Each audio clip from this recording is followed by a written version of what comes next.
பாஜக இணைவது சாத்தியமில்லை என்று விழுப்புரத்தில் மனிதநேய மக்கள் கட்சித் தலைவர் ஜவஹர்லா பேட்டியளித்துள்ளார்.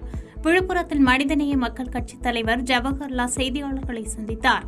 அப்போது பேசிய அவர், 1995ஆம் ஆண்டு தமிழ்நாடு முஸ்லிம் முன்னேற்றக் கழகம் தொடங்கப்பட்டு இன்றோடு 30 ஆண்டுகள் நிறைவு செய்கிறது. சுனாமி, கொரோனா போன்ற பேரிடர்களில் மிகுந்த நேரங்களில் அர்ப்பணிப்போடு தொண்டர்கள் பணியாற்றியவர்களுக்கு வாழ்த்துக்களை தெரிவித்துக் கொண்டார். தமிழக மீனவர்கள் தொடர்ந்து இலங்கை கடற்படையால் தாக்கப்படுவது தொடர்கதையாகி வருவதாக குற்றம் சாட்டியதோடு இலங்கை அரசை இந்திய அரசு எச்சரிக்க வேண்டும் என்று வலியுறுத்தினார். மேலும் பேசிய அவர், முன்னாள் முதலமைச்சர் கலைஞர் நாணயம் வெளியீட்டு விழாவில் பிஜேபி அமைச்சர்கள் கலந்து கொண்டது ஒரு அரசு விழா என்று முதலமைச்சர் விளக்கம் அளித்துள்ளார். திமுகவும் பாஜகவும் இணைவது சாத்தியமில்லை என்றும் ஜவஹர்லா தெரிவித்தார்.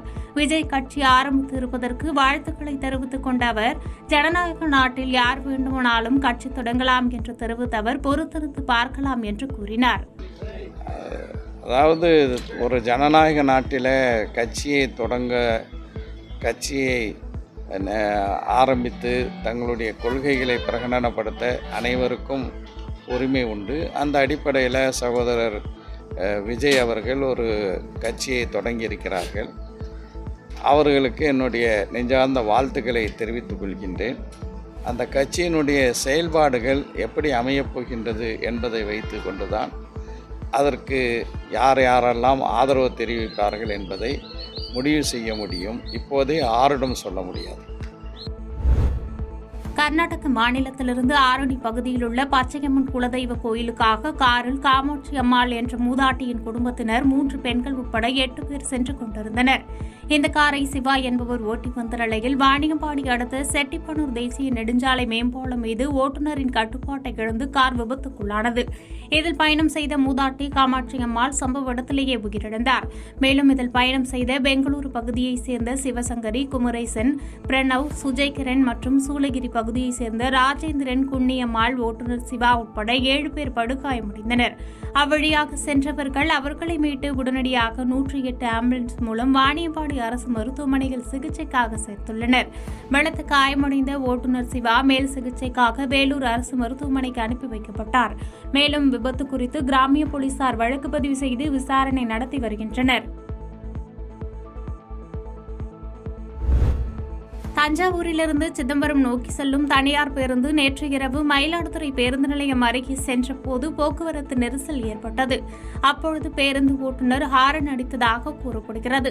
இதனால் ஆத்திரமடைந்த முன்னால் சென்ற காரில் இருந்த நபர்கள் காரை சாலையின் குறுக்கே நிறுத்திவிட்டு பேருந்து ஓட்டுநர் மற்றும் நடத்துனரிடம் கடும் வாக்குவாதத்தில் ஈடுபட்டு இருவரையும் கடுமையாக தாக்கினர். இதில் காயமடைந்த நடத்துனர் மயிலாடுதுறை அரசு மருத்துவமனையில் சிகிச்சை பெற்று வருகிறார். இந்நிலையில் காரில் வந்த நபர்கள் தனியார் பேருந்தின் ஓட்டுநர் மற்றும் நடத்துனரை தாக்கும் சிசிடிவி காட்சிகள் வெளியாகி பரபரப்பை ஏற்படுத்தி வருகிறது.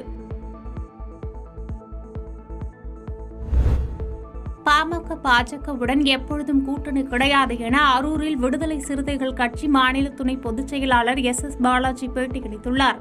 தருமபுரி மாவட்டம் அரூர் பகுதியில் நிகழ்ச்சி ஒன்றில் பங்கேற்க வந்த விடுதலை சிறுத்தைகள் கட்சி மாநில துணை பொதுச் செயலாளரும் திருப்போரூர் தொகுதி MLA SS பாலாஜி செய்தியாளர்களை சந்தித்தார்.